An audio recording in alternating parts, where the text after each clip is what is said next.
আসসালামু আলাইকুম প্রিয় দর্শক, আসন্ন নির্বাচনে অনেক দিক থেকে এটা কিন্তু একটা অন্য আগের যে নির্বাচনগুলি ছিল তার চেয়ে একটা ব্যতিক্রমী নির্বাচন।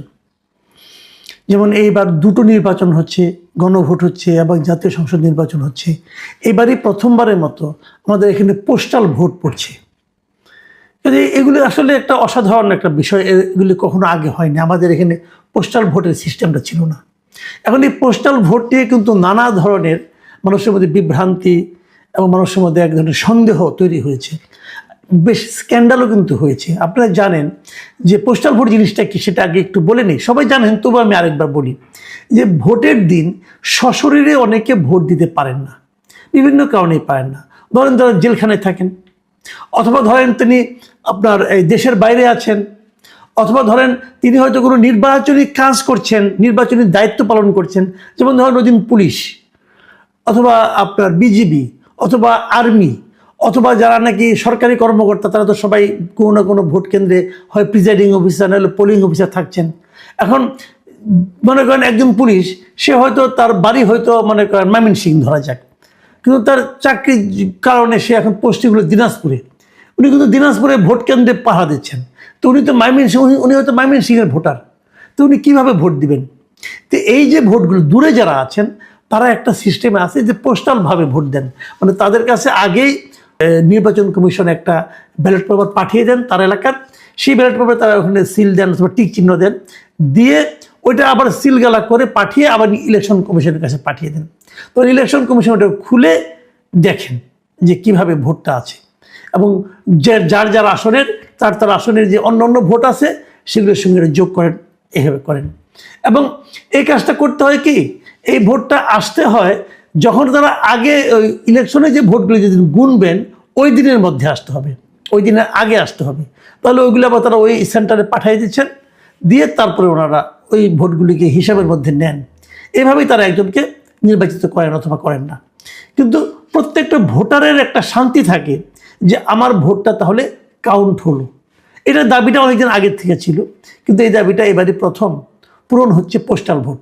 এখন বিদেশে যে পোস্টাল ভোটগুলো গিয়েছে, আপনারা জানেন এর মধ্যে বেশ এগুলো নিয়ে স্ক্যান্ডাল হয়েছে। একাধিক মধ্যপ্রাচ্যের একাধিক দেশে দেখা গেছে যেগুলো যার যার ঠিকানায় যাওয়ার কথা, কিন্তু তার ঠিকানায় আর পৌঁছতেছে না। পৌঁছতেছে এক জায়গায়, পৌঁছছে এক জায়গায় হয়তো 100-150 ভোট একটা ঠিকানায় গিয়েছে, ওইখান থেকে যার যারটা নিয়ে যাচ্ছে, অথবা কেউ ওখানে বসে পূরণ করতে বলা হচ্ছে। কোনো একটা পলিটিক্যাল পার্টির যারা কর্মী হয়তো তাদের কাছে গিয়েছে। এই ধরনের নানা ধরনের স্ক্যান্ডাল কিন্তু আমরা দেখেছি। এর বাইরে আরেকটা যে কাজ ঘটেছে সেটা হলো দেশে যারা পোস্টাল ভোট পেয়েছে, যারা নাকি সরকারি চাকরি করেন অথবা যারা সশস্ত্র বাহিনীতে চাকরি করেন, যারা পুলিশে চাকরি করেন, তো এরাও কিন্তু পোস্টাল ভোট দিচ্ছে। এদের কাছে অলরেডি পোস্টাল ভোট গিয়েছে। এটা কীভাবে গিয়েছে সেটাও আমি বলি। তারা আগে একটা অ্যাপ ছিল সরকারের, সেই অ্যাপের মাধ্যমে তারা ওই নাম নিবন্ধন করেছে। আগে এটার নাম ছিল পোস্টাল ভোট বিডি, এরকম একটা অ্যাপ তৈরি করেছিল। সেই অ্যাপের মাধ্যমে যার যার নাম রেজিস্ট্রেশন করার পর তারপর তাদের ঠিকানায় একটা করে ব্যালট পেপার গিয়েছে। আমার কাছে গত 2 দিনে বেশ কয়েকজন অভিযোগ করেছেন, যারা নাকি দেশের মধ্যে আছেন, অভিযোগ করেছেন যে তারা এই পোস্টাল ব্যালটটা নিয়ে বেশ টেনশনে আছেন। তো আমি বললাম, ভাই কেন, আপনার টেনশনটা কেন? তো ওনারা বললেন যে আমার কাছে যে কাগজটা, যে খামটা পাঠিয়েছে নির্বাচন কমিশনের পক্ষ থেকে, সেই খামের মধ্যে যে কাগজগুলো আছে সেগুলোর মধ্যে আমি যদি পূরণ করতে যাই তাহলে আমার পরিচয়টা প্রকাশ হয়ে যেতে পারে। তাহলে তারাকে আমি বলি তাদের কাছে কী কী পাঠানো হয়েছে। আমাকে 2 জন লোক অলরেডি পাঠিয়েছেন, তাদের পুরো ফর্মটা পাঠিয়েছেন, কিভাবে কি হয়েছে না আমি আপনাদের দেখাই। প্রথমে একটা খামের মধ্যে, নির্বাচন কমিশনের একটা খামের মধ্যে ওনাদের কাছে একটা ব্যালট পেপার গিয়েছে, মানে একটা খাম গিয়েছে। ওই খামটা খুললে পর তার ভেতর থেকে একটা আপনার একটু কালার, পিঙ্ক কালারের একটা ব্যালট পেয়েছে, এবং ওটার মধ্যে গণভোট লেখা। এরকম আপনারা দেখেন এই গণভোট, এখানে হ্যাঁ অথবা না লিখতে হবে। এখানে 4টা অপশন দেওয়া, প্রশ্ন দেওয়া আছে। এই 4টা প্রশ্নের একটাই হ্যাঁ হবে, অথবা না দিলে একটাই না দিতে হবে। না দিলে আপনি এগুলি একটাও পাবেন না, হ্যাঁ দিলে যেগুলো আপনি এর মধ্যে চান না সেটাও আপনাকে পাবেন, সব আপনি পাবেন। এগুলো গণভোটের ব্যালট পেপার। যাকে এটা নিয়ে অনেক আলোচনা করেছে, এটা নিয়ে আলোচনা করতে চাই না। তারপরে যেটা রয়েছে, যেটা ব্যালট পেপার রয়েছে, এই ব্যালট পেপারের মধ্যে আপনার এখানে উনি যে এলাকার আপনার ভোটার, সে এলাকার প্রার্থীদের মানে আপনার একটা প্রতীক আছে এবং নামও আছে। বাট এখানে নিরাপত্তার স্বার্থে আমি ওই সবগুলো মানে এমনভাবে এটা দেখাচ্ছি আপনাদেরকে, যাতে নাকি ওই ক্রমিক নাম্বারটা আপনারা না পান, না দেখেন, এবং ওনার নামগুলিও না দেখেন, যাতে আপনি বুঝতে না পারেন যেটা কে পাঠিয়েছে অথবা কোন এলাকার ভোটার, সেই জন্য বুঝতে না পারেন। এই জন্য আমি এরকম আপনার নমুনাটা দেখালাম কেবল। এবং তারপর যেটা পেজটা আছে, এটাকে বলা হচ্ছে যে একটা মানে আপনার ঘোষণার মতো। এবং এটাই হলো গিয়ে সবচেয়ে বড় সমস্যা, যে কথাটা আমি বলতে চেয়েছি বারবার, যে এটা নিয়েই আমাদের ওই যিনি আমাকে এটা পাঠিয়েছেন তিনিও বলছেন, এটা হলো ভোটদাতা কর্তৃক একটা ঘোষণা। এটা ফর্ম নম্বর 8। এখানে যে ঘোষণাটা আছে এটাই হলো সবচেয়ে ভয়ঙ্কর। এখানে কি বলা হয়েছে সেটা আপনাদের আমি একটু পড়ে শোনাই। এখানে লেখা হয়েছে, আমি এত দ্বারা ঘোষণা করেছি যে উপরোক্ত নির্বাচনের এত এত এত ক্রমিক নম্বর সম্বলিত পোস্টাল ব্যালট পেপার এবং গণভোটের পোস্টাল ব্যালট পেপার যে ভোট বা দাতার নিকট প্রেরণ করা হয়েছে, আমি সেই ব্যক্তি। ওকে, বলতেছে আমি নির্বাচন কমিশন কর্তৃক প্রতীক বরাদ্দের পর আমার নির্বাচনী এলাকার প্রার্থী ও প্রতীক দেখিয়া এবং গণভোট সংক্রান্ত প্রশ্ন পড়িয়া সজ্ঞানে জাতীয় সংসদ নির্বাচন ও গণভোটের পোস্টাল ব্যালটের পেপারে টিক অথবা ক্রস চিহ্ন দিয়া কারো দ্বারা প্রভাবিত না হইয়া এবং গোপনে ভোটদান করিয়াছি, এই উনি ঘোষণা দিলেন। তারপরে উনি বলতেছেন যে আমি আরও ঘোষণা করেছি যে পোস্টাল ব্যালটে ভোটদানের উদ্দেশ্যে মোবাইল অ্যাপে নিবন্ধন করার পর আমি শুধুমাত্র পোস্টাল ব্যালটের মাধ্যমে ভোট প্রদান করিয়াছি বিধায় সশরীরে ভোট কেন্দ্রে উপস্থিত হইয়া ভোট দিতে পারিব না। এই বিষয়ে আমি এও সতর্ক আছি যে এই ধরনের কোনো চেষ্টা নির্বাচনী আইন বহির্ভূত বলে গণ্য হইবে। এমনটি করিলে আমার বিরুদ্ধে প্রচলিত আইন অনুযায়ী ব্যবস্থা গ্রহণ করা যাইবে।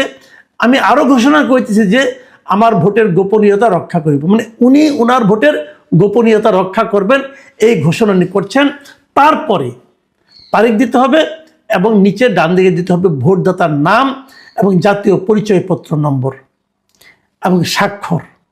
কথাটা খেয়াল করেন। তার মানে যে এগুলি সবগুলি পরে আবার আরেকটা এনভেলপ তাকে দিয়েছে, হলুদ রঙের এনভেলপ, সেই এনভেলপে করে ভরে সিলগালা করে পাঠিয়ে দেবেন নির্বাচন কমিশনের কাছে, রিটার্নিং অফিসারের কাছে সে চলে যাবে। ফাইন। এখন আমার প্রশ্নটা দেখেন আপনি, খেয়াল, যে ভোটার আমার কাছে পাঠিয়েছেন ওনার আতঙ্কের জায়গাটা একটু খেয়াল করেন। তিনি বলছেন এই যে ঘোষণাটা আছে, এখানে তো আমি আমার স্বাক্ষর দিচ্ছি, আমার ভোটদাতা হিসেবে আমার নাম দিচ্ছি এবং আমার জাতীয় পরিচয়পত্র নাম্বার দিচ্ছি। তাহলে আমি বলছি যে এই ভোটটা আমার ভোট। আমি কার কাছে পাঠাচ্ছি? নির্বাচন কমিশনের কাছে পাঠাচ্ছি। নির্বাচন কমিশনে কেউ না কেউ তিনি খুলবে। যিনি খুলবেন তিনি জানবেন যে এই ভেতরে যে ভোটটা আছে এই ভোটটা এই ভদ্রলোক দিয়েছেন। যদি সেটা দেওয়া উনি জেনে যান, তাহলে কি এটা আমার গোপনীয়তা লঙ্ঘন হচ্ছে না? প্রিয় দর্শক, ভেবে দেখুন, আমার কাছে যারা পাঠিয়েছেন এর মধ্যে একজন সশস্ত্র বাহিনী ব্যক্তিও আছেন। ওনার বক্তব্য হলো, তো আমি তাকে চাকরি করি। এখন ধরেন আমি যাকে ভোট দিলাম সে পাশ করলো না, অন্য দল পাশ করলো, তাহলে তারা কি খোঁজ করবে না যে পোস্টাল ব্যালটে কে কে আমাদের বিপক্ষে ভোট দিয়েছে? এবং তারা যখন পাশ করলো তাদের হাতে তো সব কিছু থাকবে, ইলেকশন কমিশনও তাদের নিয়ন্ত্রণে থাকবে। তারা যদি ইলেকশন কমিশনের কাছে চায় যে পোস্টাল ব্যালটে এই সরকারি কর্মকর্তা কর্মচারীদের মধ্যে কে কে আমাকে ভোট দেয় নাই তাদের একটা তালিকা তুমি পাঠাও, আপনি তো বলবেন ইলেকশন কমিশন সেটা পাঠাতে বাধ্য না। হ্যাঁ, বাধ্য না, কিন্তু আমি তো বলি বাংলাদেশের যে প্র্যাকটিস, বাংলাদেশের যে কালচার, সেখানে তো তারা আরো আগে ভাগে পাঠাবে যে আমি কত অনুগত আপনার, দেখেন সব তথ্য আপনাকে দিয়ে দিচ্ছি, এটা তো করবে। তাহলে যিনি ভোটটা দিলেন তার চাকরি নিয়ে টানাটানি, তাকে তো বলবে হ্যাঁ বেটা তুই আমার বিপক্ষে ভোট দিলি কেন, তার মানে তুই ওই দলের লোক, তুই ওই মতাদর্শের লোক, তোর চাকরি রাখার কোনো দরকার নাই। তাহলে ভোটের গোপনীয়তাটা কোথায় থাকলো? এবং এই পোস্টাল ব্যালটের মাধ্যমে ভোট দেওয়াটা, প্রত্যেক লোক সে একটা ভোট দিতে পারলো, কিন্তু তার তো চাকরিটাই রিস্কে পড়ে গেল। মানে আমি বুঝতে পারি না, এটা কি নির্বাচন কমিশন ইচ্ছাকৃতভাবে করেছেন, নাকি নির্বাচন কমিশন এই কাজটা করেছে আনারই মতো না বুঝে? যদি না বুঝে করেন তাহলে এই অবুঝ নির্বাচন কমিশন তো একটা নির্বাচন করতে পারবে না। আর যদি ইচ্ছা করে থাকেন তাহলে তো এই পক্ষপাত দুষ্ট নির্বাচন কমিশন আমাদের জন্য একটা বিপদ। আমরা যাবো কোথায়? এরই মধ্যে আপনারা জানেন হা না ভোট নিয়ে কি কেলেঙ্কারি হয়ে গেছে। সরকার হার পক্ষে ভোট দেওয়া যারা মানুষকে প্রভাবিত করেছে, নির্বাচন কমিশন প্রথম কিছু বলে নাই, পরে বলে যে এটা নাকি দণ্ডনীয় অপরাধ। তো যারা দণ্ডনীয় অপরাধ করেছে তারাই তো আবার রিটার্নিং অফিসার। তো যে লোক এরকম অপরাধ করতে পারে, পক্ষপাতমূলক অপরাধ করতে পারে, তাকে আমরা রিটার্নিং অফিসার হিসেবে রাখেন কিভাবে? এই সমস্ত প্রশ্নের উত্তর কে দিবে? আমি মনে করি এই ধরনের যে ব্যালট পেপার, পোস্টাল ব্যালট, এই ব্যালট পেপারটা আমি মনে করি এখনই বন্ধ করা উচিত। কারণ যে ব্যালট পেপারের মাধ্যমে, যে সিস্টেমের মাধ্যমে ভোটারের গোপনীয়তা থাকে না। দেখুন আপনারা ভাবুন একবার, যখন আপনি ব্যক্তিগতভাবে যখন ভোট দিতে যান, আপনাকে কিন্তু মুড়িটা ছিঁড়ে আপনাকে দেওয়া হয়, যেটার মধ্যে আপনি সিল মারেন, ওটার আশেপাশে কোথাও আপনার নাম নাম্বার কিচ্ছু নেই। ওটা নিয়ে আপনি ব্যালট বাক্সের মধ্যে ঢুকাই দেন। ঢুকানোর পর আপনি নিজেও খুঁজে বের করতে পারবেন না কোনটা আপনার। ইলেকশন কমিশনও বুঝতে পারবে না আপনি কে কোন ভোট দিল। যেখানে এরকম গোপনীয়তা, সেই গোপনীয়তার কতটুকু এই পোস্টাল ব্যালটে রক্ষিত হলো? কিছুই হলো না।